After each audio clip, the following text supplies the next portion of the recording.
Hi everyone, welcome back to Degree Academic of Odisha Group. ଆଜି ଆମେ ପଢ଼ିବା ଓଡ଼ିଆ ଅନର୍ସର ଗୋର୍ 3 ପ୍ରାଚୀନ ଓଡ଼ିଆ ସାହିତ୍ୟର ଇତିହାସ ସେକେଣ୍ଡ ସେମିଷ୍ଟର।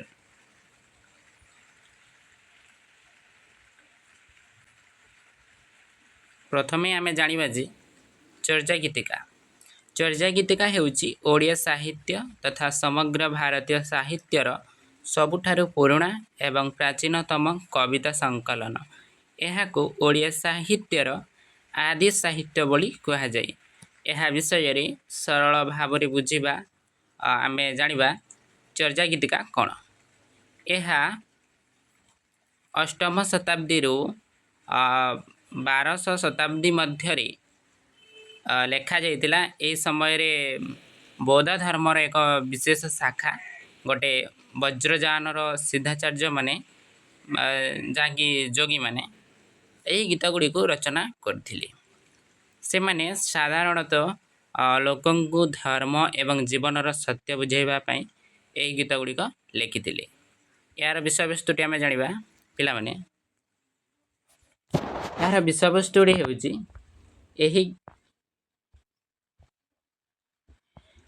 ଏହି ଗୀତ ଗୁଡ଼ିକ ଶୁଣିବା ସାଧାରଣତଃ ରାଗିଲେ ମଧ୍ୟ ଏହାର ଭିତରେ ଯେଉଁ ଗଭୀର ଅର୍ଥ ଲୁଚିଛି ଏହାକୁ ସନ୍ଧ୍ୟା ଭାଷା ବୋଲି କୁହାଯାଏ। କ'ଣ ପିଲାମାନେ? ଏହାକୁ ସନ୍ଧ୍ୟା ଭାଷା ବୋଲି କୁହାଯାଏ, ଯାହାର ଦୁଇଟି ଅର୍ଥ ଥାଏ। କ'ଣ କ'ଣ? ଗୋଟେ ହେଲା ସାଧାରଣ ଆଉ ଅନ୍ୟଟି ହେଲା ଗୂଢ଼ ବା ଆଧ୍ୟାତ୍ମିକ। ଏଥିରେ ମୁଖ୍ୟତଃ ମନୁଷ୍ୟ ଜୀବନର ଯେଉଁ ରହିଛି ସୁଖ ଦୁଃଖରେ କୁହାଯାଇଛି। ଯୋଗ ସାଧନା ଓ ଭଗବାନଙ୍କୁ ପାଇବାର ଉପାୟ ବର୍ଣ୍ଣନା କରାଯାଇଛି। ତାପରେ ଅଛି ଆମର ଓଡ଼ିଆ ସାହିତ୍ୟ ସହ ସମ୍ପର୍କ। ଅଧିକାଂଶ ଗବେଷକଙ୍କ ମତରେ ଚର୍ଯା ଗୀତିକାର ଭାଷା ହିଁ ଆଧୁନିକ ଓଡ଼ିଆ ଭାଷାର ମୂଳଦୁଆ। ଏଥିରେ କାହିଁକି ନା ବ୍ୟବହୃତ ହେଉଥିବା ଗୋଟେ ଅନ୍ୟ ଶବ୍ଦ ବା ଅନେକ ଶବ୍ଦ ଆଜି ବି ଓଡ଼ିଆ ଭାଷାରେ ବ୍ୟବହୃତ ହେଉଛି। ତେଣୁ ଓଡ଼ିଆ ସାହିତ୍ୟର ଜନ୍ମ ଏହି ଗୀତ ଗୁଡ଼ିକର ହୋଇଛି ବୋଲି ବିବେଚନା କରାଯାଏ। ଏହା କିପରି ମିଳିଲା? କ'ଣ? ଚର୍ଯା ଗୀତିକା। ଏହି ଅମୂଲ୍ୟ ପୋଥିଟି ସର୍ବପ୍ରଥମେ 1907 ମସିହାରେ ନେପାଳରୁ ମହାମହୋପାଧ୍ୟାୟ ହରପ୍ରସାଦ ଶାସ୍ତ୍ରୀ ଆବିଷ୍କାର କରିଥିଲେ। ସେ ଏହି ପୋଥିଟିକୁ 1000 ବର୍ଷର ପୁରୁଣା ତଳେ ଯେଉଁ ବଙ୍ଗଳା ଭାଷା ନାମରେ ଗୋଟେ ପ୍ରକାଶ କରିଥିଲେ। କିନ୍ତୁ ପରବର୍ତ୍ତୀ ସମୟରେ ଅନେକ ଗବେଷକଙ୍କ ପ୍ରମାଣ ଅନୁଯାୟୀ ସେ ଯେଉଁ ପ୍ରକୃତିରେ ପ୍ରାଚୀନ ଓଡ଼ିଆ ଭାଷାରେ ଲିଖିତ ହୋଇଥିଲା। କିଛି ପ୍ରସିଦ୍ଧ କବି ରହିଛନ୍ତି। ଏହି ଗୀତ ଗୁଡ଼ିକୁ ରଚନା କରିଥିବା କବିମାନଙ୍କୁ ସିଦ୍ଧ କୁହାଯାଏ। କାହିଁକିନା ସେମାନଙ୍କର ମଧ୍ୟରେ ପ୍ରମୁଖ ହେଲେ ଲୁଇପା, ଯିଏକି ଓଡ଼ିଶାର ବୋଲି ବିଶ୍ୱାସ କରାଯାଏ, କାହ୍ନୁପା, ସରହପା। ଆମେ ଯଦି ଦେଖିବା ଚର୍ଯା ଗୀତିକା ହେଉଛି ଓଡ଼ିଆ ସାହିତ୍ୟର ସେହି ପ୍ରାଚୀନ ଧାରା ଯାହା ଆମ ଭାଷାର ସଂସ୍କୃତି ଓ ଆଧ୍ୟାତ୍ମିକ ପରମ୍ପରାକୁ ଦର୍ଶାଇଥାଏ। ଜାଣିଲେ ପିଲାମାନେ ଚର୍ଯା ଗୀତିକା କ'ଣ? ଆମେ ତାର ମୁଖ୍ୟ ବିଷୟବସ୍ତୁକୁ ଯିବା। ଚର୍ଯା ଗୀତିକା ଦେଖନ୍ତୁ, ଚର୍ଯା ଗୀତିକା ଅଛି। ଏଠାରେ ଚର୍ଯା ଗୀତିକା 23, 24, 25, 48 6ଟି ପତ୍ର ନଷ୍ଟ ହୋଇଯାଇଥିଲା। ଏହା ହୋଇଥିଲା ଡକ୍ଟର ପ୍ରବଚନ୍ଦ୍ର ବାଗ୍ଚୀ। 4ଟି ନଷ୍ଟ ହୋଇଥିବା ସାନ ତିବ୍ବତ ବା ଡକ୍ଟର ସୁକୁମାର ସେନ ତାକୁ ଲେଖିଥିଲେ। ଚର୍ଯା ବିନିଶ୍ଚୟ 62ଟି ଏବଂ 50ଟି ଗୀତିକା ଥିଲା ଏବଂ 3.5ଟି ନଷ୍ଟ ହୋଇଯାଇଥିଲା। ଚର୍ଯା ଗୀତିକା ନେପାଳରେ ଚାଚାପାତି ନାମରେ ପରିଚିତ। କାହିଁକିନା ଚର୍ଯା ଗୀତିକାଟି ନେପାଳରେ ଚାଚାପାତି ନାମରେ ପରିଚିତ ହେଇଛି। କାହ୍ନୁପାଙ୍କ ଦୋହାବଶ ସରହପା ବୋଲି କୁହାଯାଉଥିଲା। 84 ସିଦ୍ଧାଚାର୍ଯ୍ୟ ବୋଲି ଆମେ ମନେ କରିଥାଉ। 84 ସିଦ୍ଧାଚାର୍ଯ୍ୟ ବୌଦ୍ଧ ତାନ୍ତ୍ରିକ, ବୌଦ୍ଧ ସହଜିଆ ସିଦ୍ଧାଚାର୍ଯ୍ୟ। ଆମର ଚର୍ଯା ଗୀତିକାର ଟୀକା ହେଉଛି ନିର୍ମଳା ଗୀତିକା ବା ନିର୍ମଳାଗିରା ବୁନିଦତ୍ତ ବୋଲି କୁହାଯାଏ।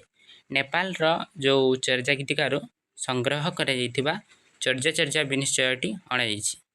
84 ସିଦ୍ଧାଚାର୍ଯ୍ୟ 4 ଭାଗରେ ବିଭକ୍ତ କରାଯାଇଛି। ସେଗୁଡ଼ିକ ହେଲା କ'ଣ ପିଲାମାନେ? ଦେଖିବା ଗୋଟେ ସେକେଣ୍ଡ।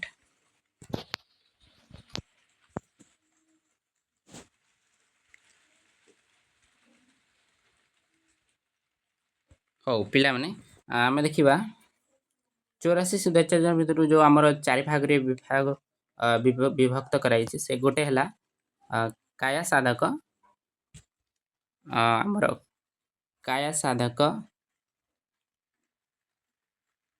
ପରେ ଗୋଟେ ସେକେଣ୍ଡ ପିଲାମାନେ କଲର୍ ଚେଞ୍ଜ ହେଲା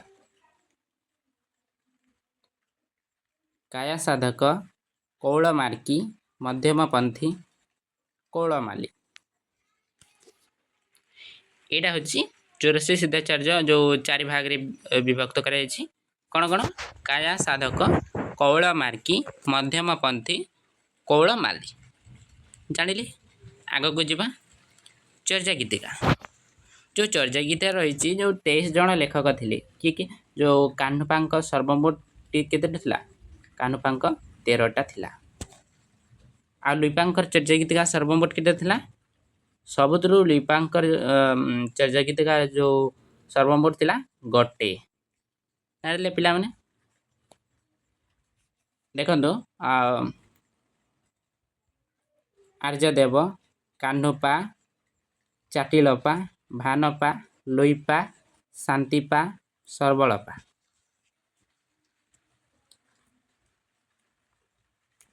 1907 ପିଲାମାନେ 1907 ମସିହାରେ ନେପାଳ ରାଜ୍ୟରେ ଚାଚାପାତି ନାମରେ ପରିଚିତ 50ଟି ଗୀତିକା ଲେଖାଯାଇଥିଲା କିନ୍ତୁ କ'ଣ ହେଲା ପରବର୍ତ୍ତୀ ସମୟରେ ତିବ୍ବତ କାଣା କରିଛି ତିବ୍ବତ 3.5ଟା ପତ୍ର ନଷ୍ଟ ହୋଇଯାଇଥିଲା ତିବ୍ବତ ଏହି ଚର୍ଯା ଗୀତିକାରେ କୁହାଯାଇଛି ଯେ ଘୁଷୁପାଙ୍କ 8ଟା ଲେଖା ଥିଲା କେତେଟା ଘୁଷୁପୁପାଙ୍କ 8ଟା ଲେଖା ଥିଲା କ'ଣ ଚର୍ଯା ପୋଥି ଗୁଡ଼ାକ ଏବଂ ଲୁଇପାଙ୍କ କେତେଟା ଲୁଇପାଙ୍କ ସରି ପିଲାମାନେ ଏଇଟା 2ଟା ଲେଖିଦେଇଛି ଗୋଟେ ହେବ ହେଲା ଲୁଇପାଙ୍କ କେତେଟା ଲୁଇପାଙ୍କ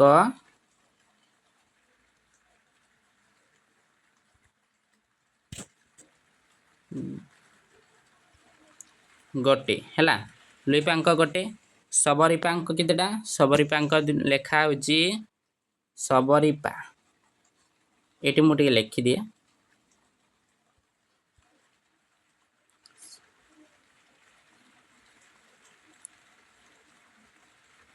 ସବରୀପାଙ୍କ 2ଟି ଲେଖା ମନେ ରଖିବେ ଏବଂ ସବରପାଙ୍କ କେତେଟା ଲେଖା ଥିଲା ପିଲାମାନେ ସବରପାଙ୍କ ଲେଖା ଥିଲା 4ଟା କ'ଣ କ'ଣ ଦେଖିବା ଆମେ ସବରପା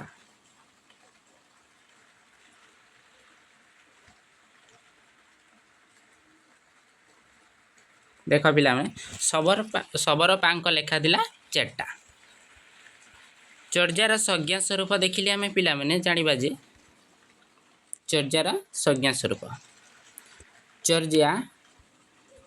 ଚର୍ଯା ଚର୍ ଧାତୁରୁ ଆସିଛି ଏହାର ବ୍ୟୁତ୍ପତ୍ତିଗତ ଅର୍ଥ ହେଉଛି କର୍ମକରଣ କ'ଣ ଏହାର ବ୍ୟୁତ୍ପତ୍ତିଗତ ଅର୍ଥ ହେଉଛି କର୍ମକରଣ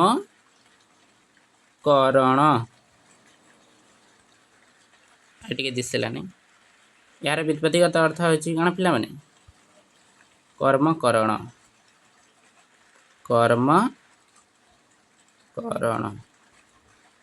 ଜାଣିଲେ ଚର୍ଯା ଚର୍ ଧାତୁରୁ ଆସିଛି ଏହାର ବ୍ୟୁତ୍ପତ୍ତିଗତ ଅର୍ଥ ହେଉଛି କର୍ମକରଣ ବୁଝିଲେ ଅସଙ୍ଗ ଯୋଗାଚାର ଭୂମି ପୁସ୍ତକର ନାମଟି ପ୍ରାଚୀନ ପାଲି ଚରିଆଶୀଳ ଥିଲା ଦାନ ଶୀଳ ସତ୍ୟ ଉପେକ୍ଷା ମୈତ୍ରୀ ଏହି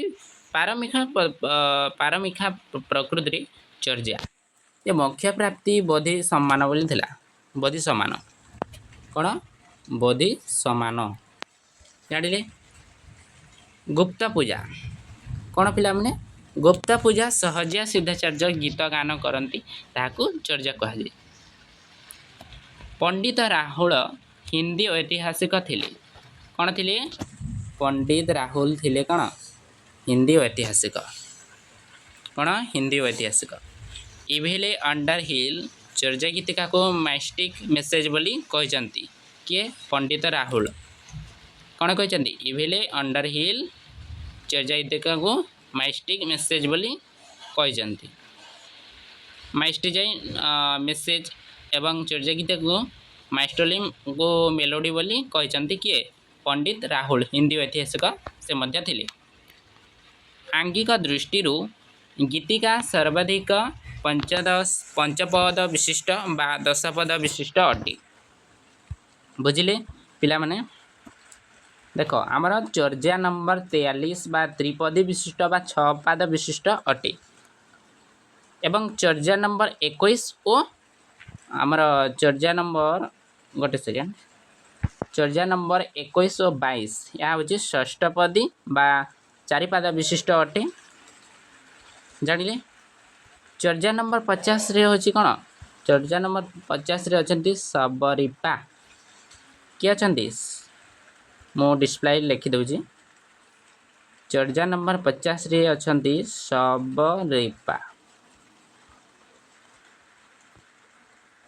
ଦେଖ ପିଲାମାନେ, ଚର୍ଯ୍ୟା ନମ୍ବର 50ରେ କିଏ? ଶବରୀପା।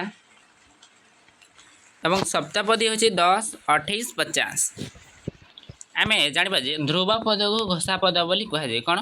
ଧ୍ରୁବ ପଦକୁ ଘୋଷା ପଦ ବୋଲି କୁହାଯାଏ। ଏହା ମଧ୍ୟ ଗୀତ ମଧ୍ୟରେ ଯେଉଁ ପଦ ବାରମ୍ବାର ଆବୃତ ହେସି କାଣା ହେସି? ଯଦି ଗୀତ ମାଧ୍ୟମରେ ଆମେ ଯଦି ଗୋଟେ ଗୀତ ଗାଇବା, ସେ ଗୀତ ଯଦି ଆମେ ବାରମ୍ବାର ଯେଉଁ ଆବୃତ ହେଲେ ସେଇ ଶବ୍ଦଟି କ'ଣ ହୁଏ? ସେଇଟା ଗୋଟେ ଘୋଷା ପଦ ବା ଧ୍ରୁବ ପଦ ବୋଲି କୁହାଯାଏ। ପିଲାମାନେ, ଧ୍ରୁବ ପଦ ହେଉଛି ଏକ ବିଶିଷ୍ଟ ଅଙ୍ଗ। କ'ଣ? ଧ୍ରୁବ ପଦ ହେଉଛି ଗୋଟେ ଏକ ବିଶିଷ୍ଟ ଅଙ୍ଗ। ପ୍ରଥମ ପଦ ମୂଳ ପଦ ବା ନମ୍ବର 2 ପନ୍ଥୀକୁ ଗୋଟିଏ ପାଦ ବୋଲି କୁହାଯାଏ। ମାନେ ପ୍ରଥମ ପଦ ଯେଉଁ ମୂଳ ପଦଟି ସେଟାକୁ ଦ୍ୱିତୀୟ ପନ୍ଥୀ ବୋଲି ଗୋଟିଏ ପାଦକୁ କୁହାଯାଏ, ଗୋଟେ ପାଦ ବୋଲି କୁହାଯାଏ। ଭଣିତା ଜାଣିବା ଆମେ ଭଣିତା ଏଠାରେ ଦେଖ ପିଲାମାନେ ଭଲରେ ଭଣିତା ମାନେ କ'ଣ ଜାଣିଥିବେ? ଭଣିତା ହେଉଛି କବିଙ୍କ ନାମ ଉଲ୍ଲେଖ କରାଯାଏ। କାହିଁକି ନା କବି ନିଜର ନାମକୁ ନିଜେ ଆବୃତ କରିଥାନ୍ତି, ତାକୁ ମଧ୍ୟ ଭଣିତା ବୋଲି କୁହାଯାଏ। ଚର୍ଯ୍ୟା ଗୀତିକାର ଭାଷାକୁ ସନ୍ଧ୍ୟା ଭାଷା ବୋଲି କୁହାଯାଏ। କ'ଣ କୁହାଯାଏ? ମୁଁ ଲେଖିଦେଉଛି। ଚର୍ଯ୍ୟା ଗୀତିକାର ଭାଷାକୁ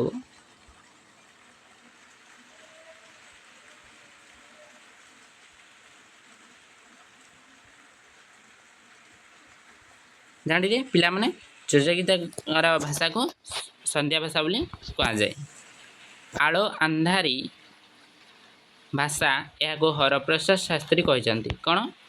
ଆଲୋ ଅନ୍ଧାରୀ ଭାଷା ଏହାକୁ ଡକ୍ଟର ହରପ୍ରସାଦ ଶାସ୍ତ୍ରୀ କହିଛନ୍ତି, ଯାହା ଆଲୋକ ପରି ପ୍ରକାଶିତ ହୁଏ। କାହିଁକିନା ଜାଣିଥିବେ ଗୋଟେ ଆଲୋ ଅନ୍ଧାରୀ ଭାଷା ଏହାକୁ ଯେଉଁ କହିଛନ୍ତି ଆମର ଡକ୍ଟର ହରପ୍ରସାଦ ଶାସ୍ତ୍ରୀ, ସେ ମଧ୍ୟ କହିଛନ୍ତି ଯେ ଯାହା ଆଲୋକ ପରି ପ୍ରକାଶିତ ହୁଏ ଓ ଅନ୍ଧାର ପରି ଗୁପ୍ତ ହୋଇଯାଏ, ଲୁକ୍କାୟିତ ହୋଇଯାଏ।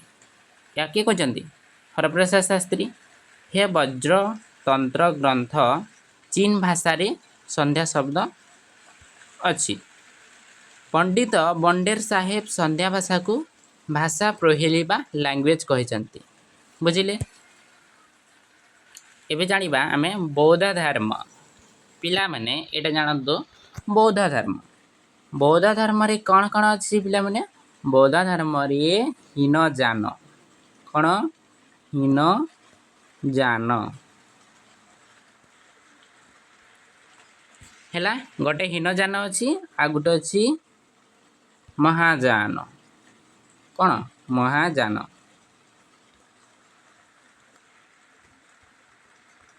ଜାଣିଲେ ବୌଦ୍ଧ ଧର୍ମରେ କେତୋଟି ଅଛି? ଗୋଟେ ହୀନଯାନ, ଗୋଟେ ମହାଯାନ, ଦୁଇଟା ଅଛି, ଦୁଇ ଭାଗରେ ବିଭକ୍ତ ହେଇছে। ଏହାର ଆତ୍ମା ହେଉଛି ଶୂନ୍ୟ। ହୀନଯାନ ପନ୍ଥୀ ଗୁରୁତ୍ୱ ଦେଲେ ମହାଯାନ ପନ୍ଥୀ ଆତ୍ମାର ଗୁରୁତ୍ୱ ଦେଇଥିଲେ। ମହାଯାନକୁ ଦୁଇ ଭାଗରେ ବିଭକ୍ତ କରାଯାଇଛି। ସେଗୁଡ଼ିକ ହେଲା କ'ଣ କ'ଣ? ସେଗୁଡ଼ିକ ହେଲା ପିଲାମାନେ, ଗୋଟେ ସେକେଣ୍ଡ ଆମେ ଟିକେ ସାଇଜ୍ଟା ଟିକେ ଅଫ୍ କରିବା। ହଉ ଦେଖନ୍ତୁ ପିଲାମାନେ, ଗୋଟେ ହେଉଛି ମାଧ୍ୟମିକ ହେଲା, ଗୋଟେ ହେଲା ମାଧ୍ୟମିକ, ଆଉ ଗୋଟେ ହେଉଛି ଯୋଗାଚାର। कौन जोगाचार जानिले आमर महायान को दुई भाग महायान को दुई भाग विभक्त कर कौन है गोटे गोटे है माध्यमिक और गोटे है जोगाचार जे माध्यमिक प्रवर्तक होती नागार्जुन ये जानते पे एग्जाम रे आसे माध्यमिक प्रवर्तक होती नागार्जुन कौन नागार्जुन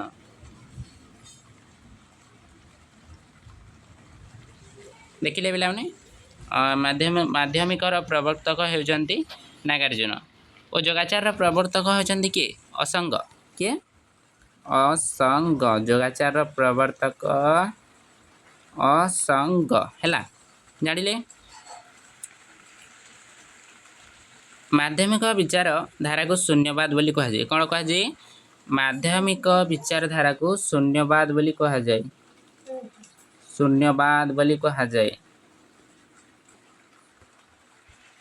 है जानिले समस्ते पिला माने गोटे सेकेंड एबे हमें जानिबा पिला माने जोगाचार बा असंग जहार प्रवर्तक असंग जोगाचार प्रवर्तक असंग वस्तु मात्रे ही असत विज्ञान ही परमात्मा सत वस्तु विज्ञान ही श्रेष्ठ शून्य सहित विज्ञान को जोड़ीदेले यहाँ विज्ञानवाद बोली कह किए जोगाचार जो प्रवर्तक असंग बुझिले पिला माने आमर जो रही विज्ञान उपर विश्वास करले कौन विज्ञान बा हौ वज्रजान प्रवर्तक होती इंद्रवृत्ति से संबलपुर राजा थिले कोटार थिले संबलपुर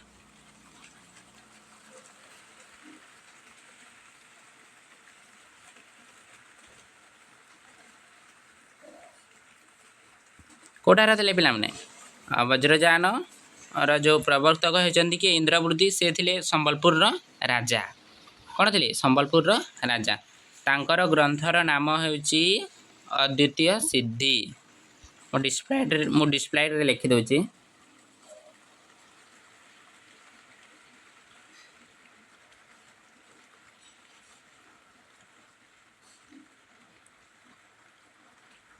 अद्वितीय सिद्धि तांकर पुस्तकर नाम होची अद्वितीय सिद्धि ये जो अद्वितीय सिद्धि जो ग्रंथ को दुई भाग रे विभक्त करे जाइए पुणी सीटा कौन कौन गोटे हूँ पारमिता नय आ गोटे हूँ मंत्र नय जानिबा आमे पिला माने गोटे हूँ पारमिता नय अरे रुआ पारमिता नय है गोटे हूँ पारमिता नय आ गोटे हूँ मंत्र नय कौन मंत्र नय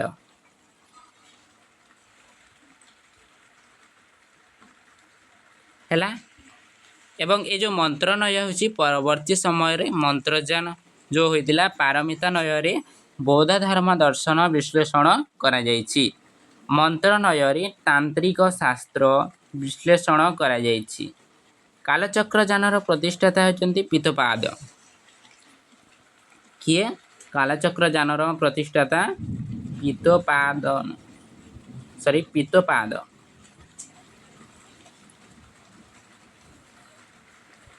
है पितपाद कालचक्र जानर ये जो वज्रजान वज्रजान मंत्रजान सहजान अद्वय वज्र संग्रह महासुख ब्रह्मांडवाद रही एवं जाना आम पे वज्रजान उत्पत्ति तीनोटी सप्ताह को नहीं वज्रजान उत्पत्ति होती गोटे हूँ कौन गोटे धर्मकाय गोटे संयोगकाय आ गोटे बुद्धकाय देख पिला माने गोटे हूँ आमर धर्मकाय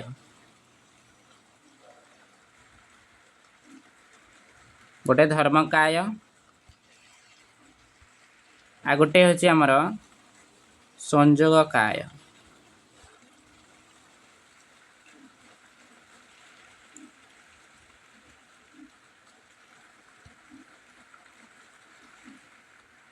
ହେଲା।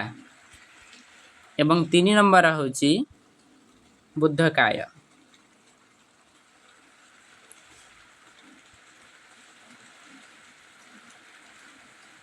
ହେଲା। ଆମର ଯେଉଁ ମନ୍ତ୍ର ମୁଦ୍ରା ମଣ୍ଡଳ ଇତ୍ୟାଦି ଯେଉଁ ରହିଛି ତା ସହିତ ଯେତେବେଳେ ବଜ୍ରଯାନର ଦେବାଦେବୀ ପୂଜା ଧ୍ୟାନ ଧାରଣା ଗହ୍ୟ ସାଧନା ଗୁପ୍ତ ପୂଜା କରାଯାଏ ବଜ୍ରଯାନରେ 2ଟି ମାର୍ଗ ସୃଷ୍ଟି ହେଲା। ପୁଣି ପ୍ରଥମ ମାର୍ଗ ଅନୁସାରେ ବିଭକ୍ତକରଣ କରାଯାଇଛି। କ'ଣ 2 ଭାଗରେ ବିଭକ୍ତ ହେଇଛି। ଗୋଟେ ହେଉଛି କାଳଚକ୍ରଯାନ ଆଉ ଗୋଟେ ସହଯାନ। ଗୋଟେ କ'ଣ କାଳଚକ୍ରଯାନ।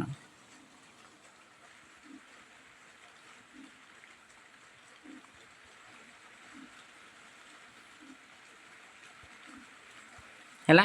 ଗୋଟେ କାଳଚକ୍ରଯାନ ଆଉ ଗୋଟେ ହେଉଛି ସହଯାନ। କ'ଣ ପିଲାମାନେ ଗୋଟେ ହେଉଛି ସହଯାନ।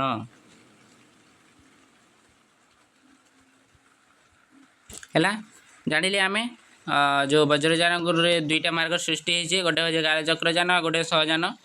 ପିଙ୍ଗଳା ସୂର୍ଯ୍ୟ ବାସ କରନ୍ତି କିଡ଼ା ଚନ୍ଦ୍ର ବାସ କରନ୍ତି। କିଡ଼ାରେ କିଏ ଚନ୍ଦ୍ର ବାସ କରନ୍ତି। ସୁଷୁମ୍ନା ନାଡ଼ି ଯେତେବେଳେ ଷଡ଼ଚକ୍ର କାଳପ୍ରଭା ହୁଏ ନିଶ୍ୱାସ ପ୍ରଶ୍ୱାସକୁ ଯେତେବେଳେ ପ୍ରଥମ ମାର୍ଗ ଅନୁସାରେ କାଳଚକ୍ରଯାନ ଦକ୍ଷିଣ ନାଡ଼ିକୁ ପିଙ୍ଗଳା ଉପାୟ ରସନା ସୂର୍ଯ୍ୟ ରବି ପ୍ରାଣକାଲି ବିନ୍ଦୁ। ଏବେ ଆସିଲା ଆମର ଯେଉଁ ଭରତ ମୁନିଙ୍କ ମତରେ ନାରୀଚାରି କ'ଣ। କ'ଣ ଭରତ ମୁନିଙ୍କ ମତରେ ନାରୀଚାରି କ'ଣ ଯେଉଁ ରହିଛି ଆମର ଭରତ ମୁନି ନାଟ୍ୟଶାସ୍ତ୍ର ଯେଉଁ ଭରତ ମୁନିଙ୍କ ନାରୀଚାରି ଭାବରେ କ'ଣ କହିଛନ୍ତି ସେ ମତ ଦେଇଛନ୍ତି। ଶ୍ରେଷ୍ଠ ନାରୀ ପଦ୍ମିନୀ ଚିତ୍ରଣୀ ସଙ୍ଗିନୀ ମସ୍ତିନୀ ଅଛି ପିଲାମାନେ ହସ୍ତିନୀ ହେବ ଟିକେ ଭୁଲ ହେଇଯାଇଛି। ଏଇଟା କ'ଣ ହେବ ହସ୍ତିନୀ ହୋଇଯିବ। ହେଲା। ଏହା ହସ୍ତିନୀ।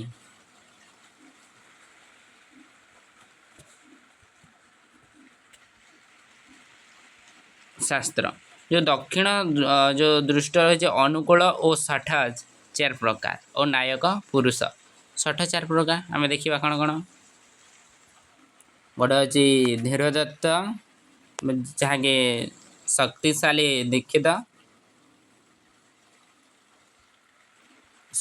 ଦୀକ୍ଷିତ ଅଧୀର ପ୍ରଶାନ୍ତ। କ'ଣ ପିଲାମାନେ ଅଧୀର ପ୍ରଶାନ୍ତ ଧୀରଦତ୍ତ ଯାହାକି କ୍ରୋଧୀ ଚରିତ୍ର ଅଟେ। ଚିତ୍ରଣୀ କଲାପୀୟ। ପଦ୍ମିନୀ ହେଉଛି କ'ଣ ପିଲାମାନେ ପଦ୍ମିନୀ ହେଉଛି ଶ୍ରେଷ୍ଠ ନାରୀ। ଆମେ ଗୋଟେ ଦେବା ଗୋଟେ ମୁଁ ଏକ୍ଜାମ୍ପଲ୍ ଦେଉଛି ଗୋଟେ ସୀତା ହେଉଛି ଶ୍ରେଷ୍ଠ ନାରୀ। ହେଲା। ସଙ୍ଗିନୀ ହସ୍ତିନୀ ହେଉଛି ଚଣ୍ଡୀ ଚାମୁଣ୍ଡୀ। ପିଲାମାନେ ହସ୍ତିନୀ ହେଉଛି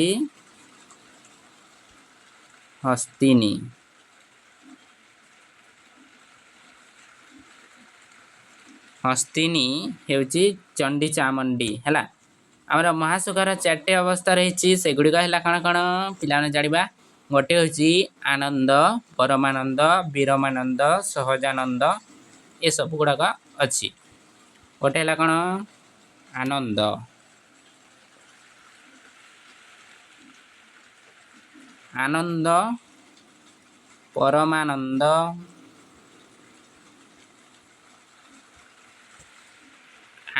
ପରମାନନ୍ଦ ବିରମାନନ୍ଦ।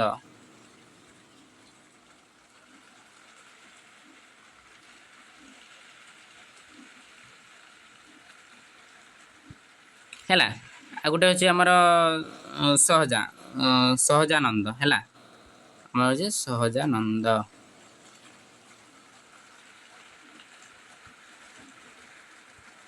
ଓକେ।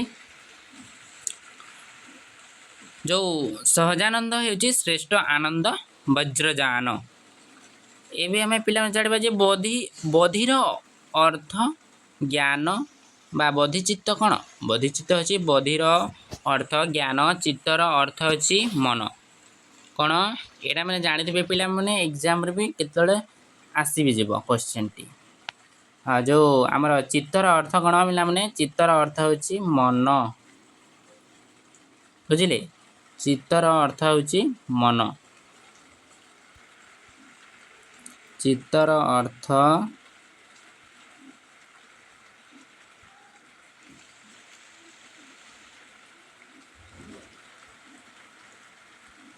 मन है चित्तर अर्थ हूँ मन जानिले समस्ते जो चर्या बधिचित्त को ब्रह्म ज्ञान अर्जन करने को बुझाए जो चर्या पिला माने जानिबा आमे चर्या साहित्यर अन्यतम वैशिष्ट्य कौन चर्या साहित्यर जो अन्यतम वैशिष्ट्य गुड़िक रही कौन कौन शिव शक्ति को चर्या वज्र एवं पद्म ही बधिचित्त कह जाए एवं शून्य एवं करुणा कहीं गोटे निखिल संसार रे मुक्ति कामना जगतर असार ज्ञान विश्व ब्रह्मांड संसार वज्रजान प्रज्ञा और उपाय कुआगला जो प्रज्ञा प्रज्ञा हूँ कौन स्त्री तत्व एवं उपाय बा करुणा को पुरुष तत्व बोली कहुए यहाँ जानी वैष्णव राधाकृष्ण जो कि आमर वज्रजान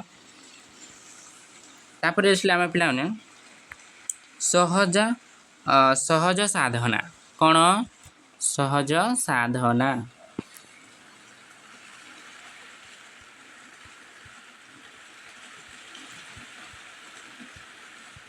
सहज साधना आमर रही पिंड ब्रह्मांडवाद शरीर को ब्रह्मांड सहित तुलना करवा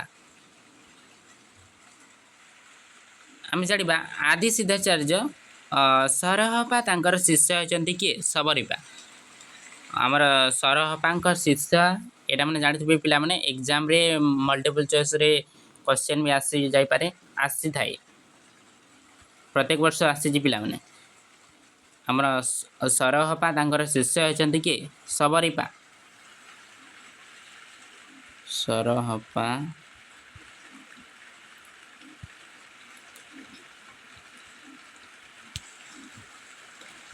सरहपा शिष्य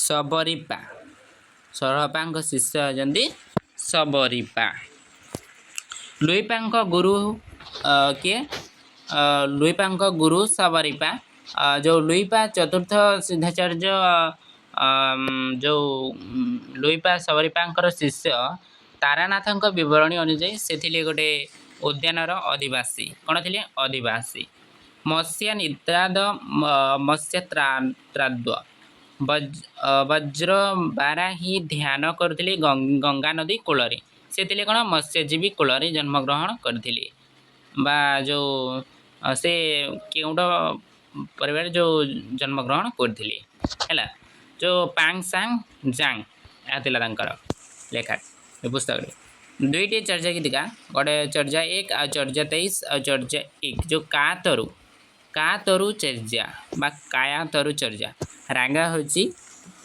पिला गोटे से बैग होगला हौ आमर जो काया तरु चर्यार जो काया चर्यार जो राग हूँ पट्टमंजरी कौन जाना आम पट्टमंजरी राग पट्टमंजरी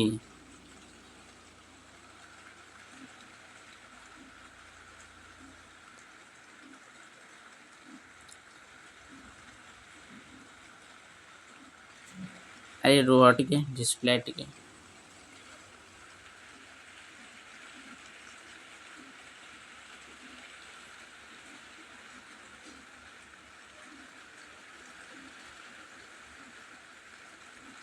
है पिला माने हो राग हो पट्टमंजरी कौन काया तर्जर बा काया चर्जार जो आम जाना जे का तरु बर पंचाबी डाल चंचल ची पयठा काल का अर्थात हूँ शरीर तरुबर हूँ कौन तरुबर माने वृक्ष पंचाबी डाल हूँ 5टी डाल जहाँकि काल मृत्यु जो रही बौद्ध धर्म दर्शन रे पंचस्कंध कहुए कहीं जदा जो रूप स्थूल शरीर वेदना अनुभव शक्ति संज्ञा बोध शक्ति संसार अनुभूति समुच्चय विज्ञान विचार शक्ति। काह्नपा काह्नपा 84 सिद्धाचार्य मानक मध्य प्रभावशाली सिद्धाचार्य थिले। से कृष्ण वज्र बा जो कृष्णाचार्य कृष्णचंद्र पाद बा जो काह्नूक पाद जो आमर जो कृष्ण पाद सेपरी कृष्णाचार्य थिले। बिहार सोनपुर साधना करथिले। से ओडिशा रे ब्राह्मण जाति कुल जन्मग्रहण करथिले कि काह्नपा। काह्नपा तारानाथ विवरणी रही एवं से तांकर गुरु थिले जालंधरी पा कौन सरी पिला माने जालंधरी हो जाइए पिला माने टिके भूल जाइए जालंधरी पा हे है पिला माने जो तांकर गुरु थिले के जालंधरी पा।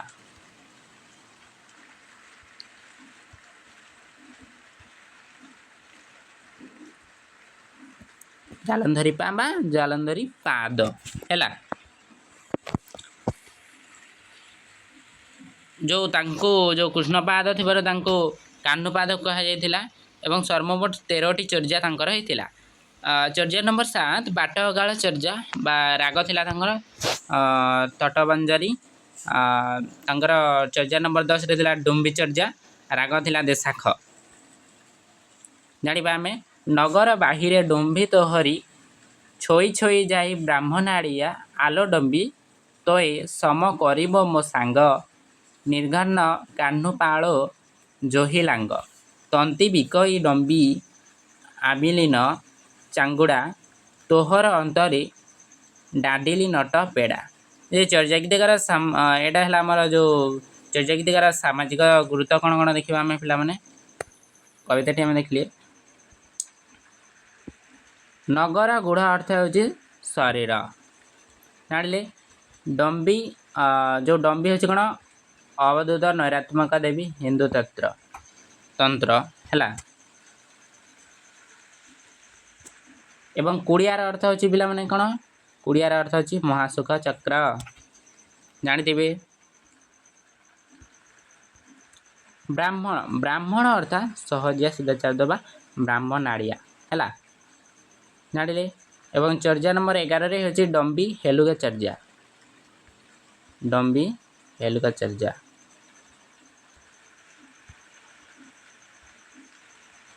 चर्या नंबर 12 नयन चर्या। चर्या नंबर 13 नौ यात्रा चर्या। चर्या नंबर 18 कामचंडाली चर्या।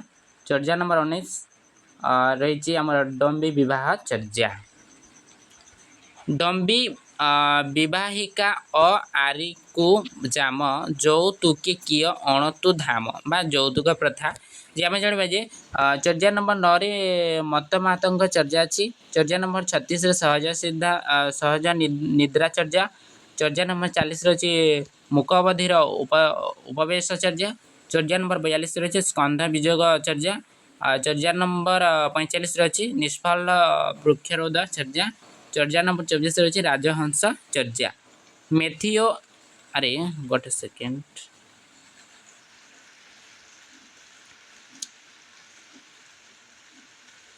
हौ अरे कितने आम जाइए हौ मेथियो आर्नियो मेरठ सोसाइटी जो रही आमर सामाजिक दिग सामाजिक जो रही आम पे सामाजिक मूल्यबोध कौन गोटे जाति प्रथा प्रेम तत्व वाणिज्य व्यवसाय करवा देश पोशाक बा वेश पोशाक खाद्य कौलिक वृत्ति विवाह परंपरा प्रेम प्रणय दाम्पत्य जीवन जौतुक प्रथा पाप पुण्य कुसंस्कार समाज संस्कार बासगृह संगीत साधना शवदाह संस्कार मनोरंजन धर्मिता क्रीड़ा कौतुक लौकिक संस्कृति इत्यादि ये सब रही कौन सामाजिक दिगरे एग्जाम लिखिपारे।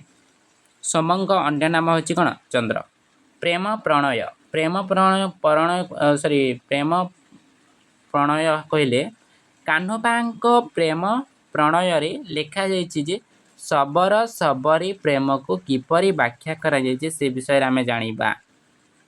जे लोईपा होची चर्या 1 एवं चर्या 29 सबरीपार होची चर्या 28 एवं चर्या 50 କାହ୍ନପାଙ୍କର ହେଉଛି ଚର୍ଯ୍ୟା 7, ଚର୍ଯ୍ୟା 9, ଚର୍ଯ୍ୟା 10, ଚର୍ଯ୍ୟା 11, ଚର୍ଯ୍ୟା 12, ଚର୍ଯ୍ୟା 13, ଚର୍ଯ୍ୟା 18 ଏବଂ ଚର୍ଯ୍ୟା 19, ଚର୍ଯ୍ୟା 24, ଚର୍ଯ୍ୟା 36, ଚର୍ଯ୍ୟା 40, ଚର୍ଯ୍ୟା 42, ଚର୍ଯ୍ୟା 45।